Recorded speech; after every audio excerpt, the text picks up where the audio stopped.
the topic of my talk is low complexity, soft input, soft output Hamming decoders. And first I'd like to talk about why do we consider Hamming codes. First, Hamming codes have a low complexity, especially for the hard decision decoding. They work good for short code word length, for example 63 bits. That's the reason why, our main reason why we take them. We want to establish, or we want to digitalize these wireless microphones in our faculty, and therefore we need a delay less than 1 millisecond, and that's the reason why we choose Hamming codes. But there's a problem. There's a quite large gap between the decoding result here, this decoding result, and the union bound here in red. The union bound is an upper limit of the optimal maximum likelihood decoding. So we actually want to, or we could have, a decoding result which is what I show here right now. So we want something which is in that regime. So we want to gain about 1.5 dB here. As I already said, there's a large gap between the decoding result of hard decision decoding and the union bound, and we hope that we can close this gap with soft decision decoding.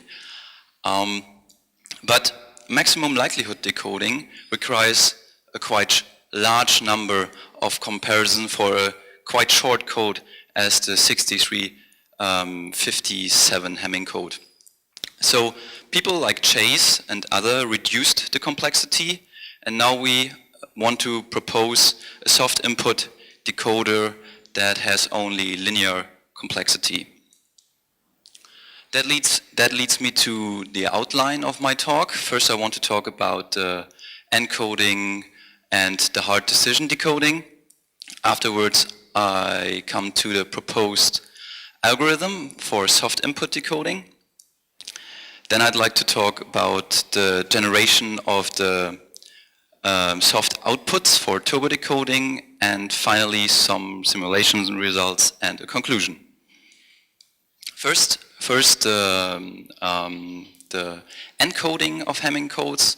So you have an information word, let's call it A here, then you do a vector matrix multiplication modulo 2, and then you result in the code word C.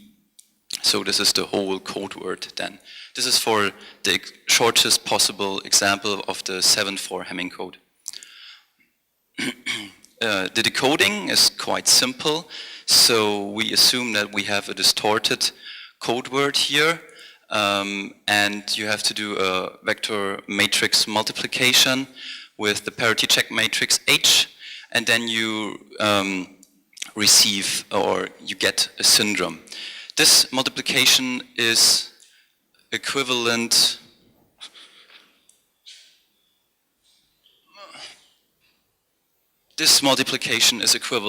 with the original code word plus an error pattern and the multiplication with the transpose of the parity check matrix.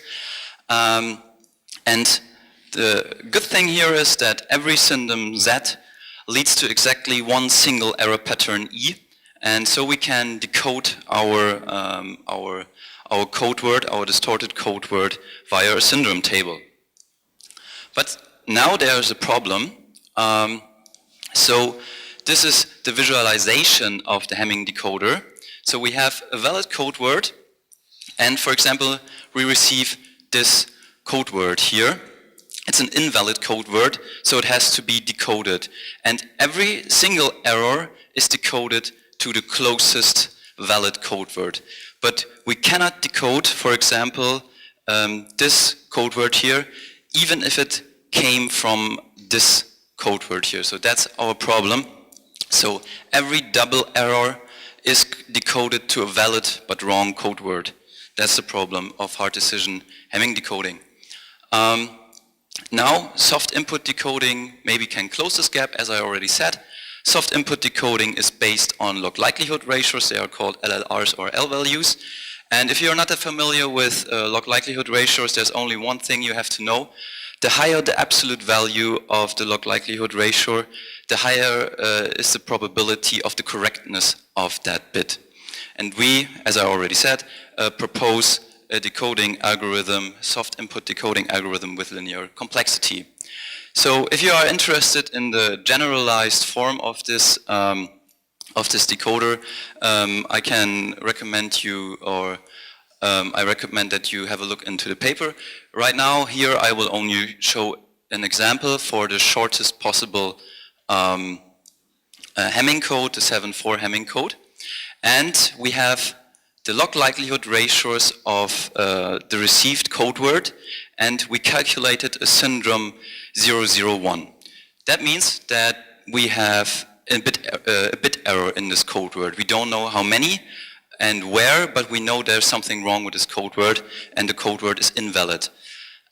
So the first thing we have to do is take the absolute values of this log likelihood ratios for this code word, and then we have to generate all error patterns. So single error patterns, where there's only one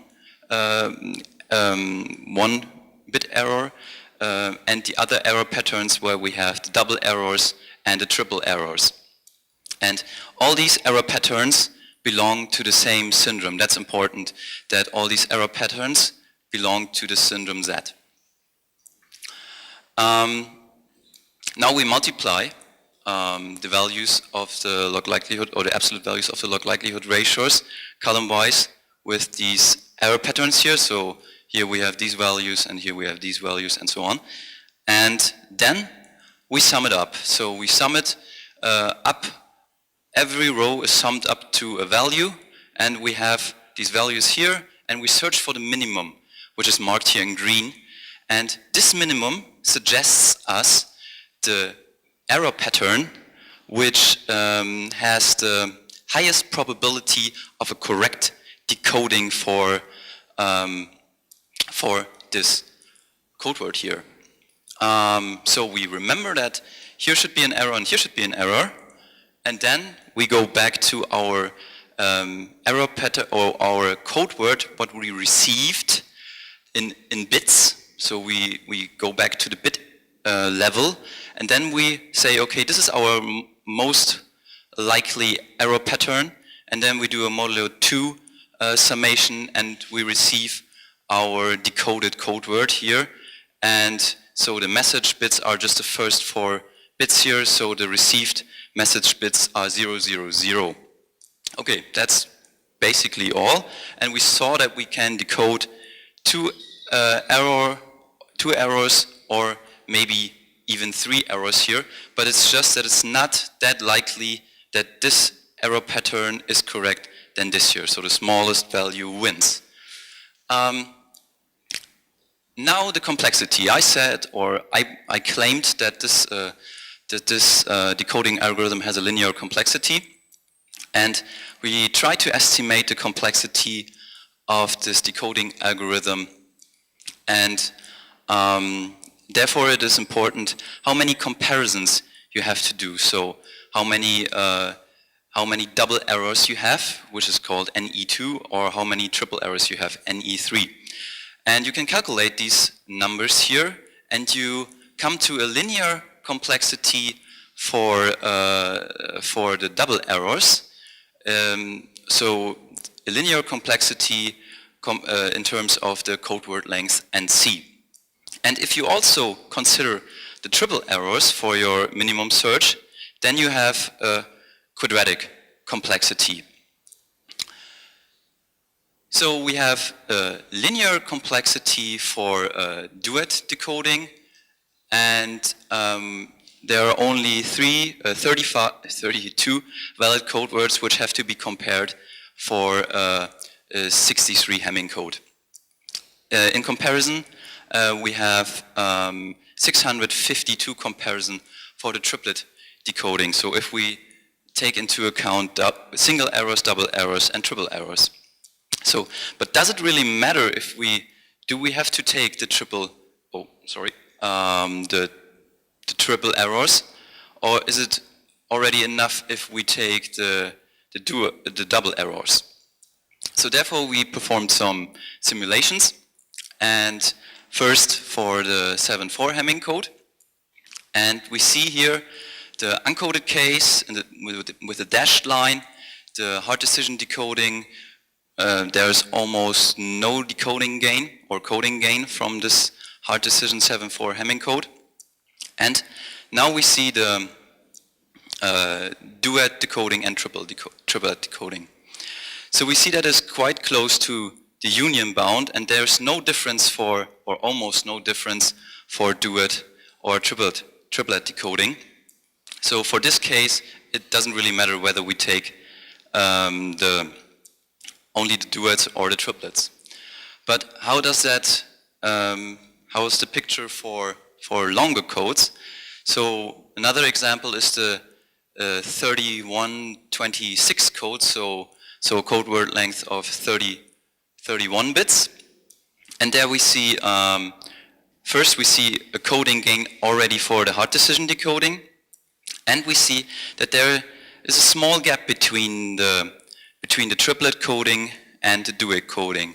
The triplet coding can be observed as a maximum likelihood decoding because it's really close to the union bound. Okay, our case that we want to apply to our microphones maybe, there we see a quite similar picture as for the 31 Hamming code, and we see that the gap gets a bit larger here too, so we have a gap for duet and triplet decoding of 0.19 dB. Yeah, now I'd like to come to the generation, or how to generate the soft outputs for that code. And again, we have our log likelihood ratios here. We have to take, or we take the absolute value, and then we calculate the probability that this code word is correct. So as I already said, if we have a large absolute value for the log likelihood ratio, the probability is quite high that this code word is correct. If we have a small log likelihood ratio, the probability is lower that this bit is correct. So we have calculated these probabilities, and we again take our error patterns. Then we write down the probability if there was a 0. So we write down the original probability, and and if there is a 1, we just write down 1 minus the probability for the whole column, and that we do for all columns. Afterwards, we multiply row-wise and achieve the probability that this error pattern, or this error pattern is the correct error pattern to correct the code word here. These are quite small values, and we have to normalize these values to 1. And again, we see that the probability is quite high that this error pattern is correct, and this error pattern is quite unlikely. So we have to remember that vector here because we need it in a further step. There's another step in between. So again, we have the received bit pattern, what we have here, and we have our error patterns.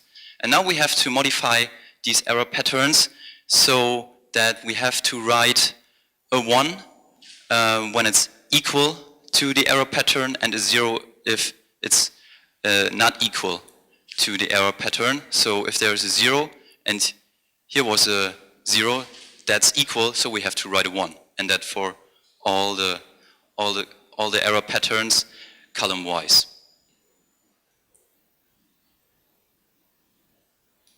Okay, so now I'd like to show you how to calculate, for example, the new log likelihood ratio for the first bit here. And we calculate the probability that this bit is 0. That's just for that's just a convention. So we say, okay, we want to calculate that this bit is 0. Right now we have a 1 here. So we have here where we have ones, we do a multiplication. Otherwise, we just we don't need to multiply with 0. That's not that important. and we sum up all these three values here in this case, and we have a new probability that this bit is 0. If we calculate the log likelihood ratio from this probability, we get a new log likelihood ratio of 0 plus 0.532, and that's compared to the old log likelihood ratio. So we have to switch the bit to a different sign, and we have a different probability that this bit is a different bit. Okay, now we want to use this soft output decoding for turbo decoding, and as just for an example, we did that for turbo code, which is the smallest possible turbo code. So we add another component code, so again a Hamming code, and we have two Hamming codes as a component code for the shortest possible turbo code. And we did a simulation for triplet decoding and turbo duet decoding. And the blue lines here, that are the comparison to the normal Hamming code with soft input decoding, and the green lines for the turbo decoding. And we see that we only get better if we use all the errors, so the single errors, the double errors, and the triple errors. And if we use turbo duet decoding, we cannot get better, and we even get worse.